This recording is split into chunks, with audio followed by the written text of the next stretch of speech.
At our recent discussion forum for in-house lawyers at Northern universities, we recently looked at the topic of ESG, what it is and how we can implement it. One of the questions that came up was if universities and organisations are already doing some of the things which potentially fall under the umbrella of ESG, do they need to rebadge those policies? Carla, what do you think about that? So I think if universities and higher education institutions are already doing something that could be ESG, that's brilliant, and that's a starting point. Because what you don't want to do is say, I'm doing ESG, I'm doing all these things, but you're not actually doing it. The main thing is to be doing something, and the labels are really not as important as the fact that you're actually doing something. However, ESG is becoming a more widely recognizable term. A lot of people use the term sustainability as well. ESG is the one that most people use. There is also a bit of confusion around how does it fit in with CSR as well.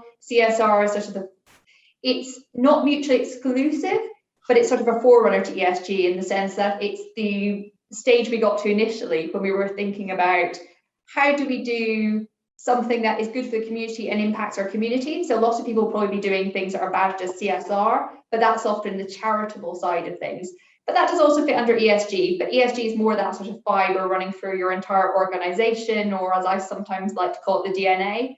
But I think, as I said, the most important thing is to be doing something. Don't say you're doing ESG and not do it, but do something and give up. It doesn't really matter what label you use, but ESG is the more commonly used term now, as I said. Okay, that's really useful. And when the universities or other organisations are looking to implement these policies, are there any set standards out there which they can look to sort of put within their organisation? Or if there aren't any formal standards, how do they go about measuring this and setting those standards for themselves? So it's a really good question, Jennifer, because there just really aren't a lot of standards. So ESG comes really from sort of financial institutions and requirement for banks and lenders to meet certain targets. But most of those targets have been, you have signed up to something voluntary, and then you have a mandatory set of targets and standards to follow. But it's not universal, it's not standardized. There isn't any one set of standards. I was talking to someone in America this week, and she was saying it's exactly the same there. There's no one set of standards. So it's a real issue, because how do you decide what you should be doing in terms of ESG if there isn't any formalized standards? Well, there are a couple of options. You can either go, well, I'm going to pick one of those bodies and look at what they do. So, for example, the Principles of Responsible Investment, the Equator Principles are sort of the common banking ones, or there's the Task Force on Climate Change has got standards.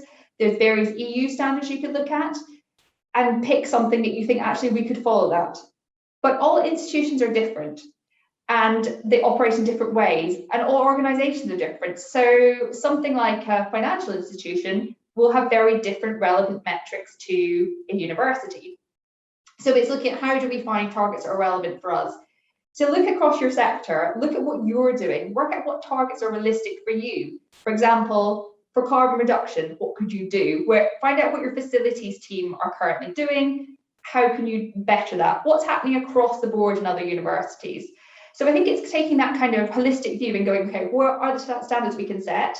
What's happening across our industry? And what's realistic, but also stretching and challenging for us, and setting those metrics yourself. And also perhaps knowledge sharing with other institutions, because that's some of the best way to get ESG ideas and ESG standards. Just through knowledge sharing, through discussions, seeing what other universities are doing. There's so much out there, but unfortunately there isn't one set of standards. So it's up for each institution to do it themselves. That's great, thank you. And Catherine, I know you're involved in the Chancery Lane project. Can you talk a bit about how that's relevant to ESG? Yes, we became involved a few months ago now, a little while ago, as a firm. Carla's been inputting into it. I've attended a few of the meetings. Essentially, it's a group of a good few hundred, primarily lawyers, operating on a worldwide basis with the aim of being able to issue clauses that are available free of charge. It can be incorporated into documents, general agreements, contracts that can be used by lawyers and others to move along the buy-in into ESG, really. So I have shared some of the links that are available to some of our contacts and colleagues, because they are really quite useful. There's a glossary of useful terms. As Carla mentioned, ESG is a movable feast, so some of us are a lot more aware of different parts of it than others. But the glossary is a really helpful starting point. It's got a number of terms that some of us might not have heard of, so that's quite a helpful starting point. But also it can reinforce some of your thoughts as to understanding a certain themes as well. So it's a really good tool. There are other tools available as well, but literally if you just Google the Chance Relay project, it can be a really helpful toolkit for those starting on their drafting ESG terms in their various contracts. In terms of the clauses, they are typically named after various children. So there'll be like a John clause or a Paul clause, but the aim of that is so that the clauses reflect the future, the way in which we're going. So yes, it's been quite a success story, really. That's great. That's really interesting. Well, thank you very much, both. That's really helpful and good to talk. Thank you.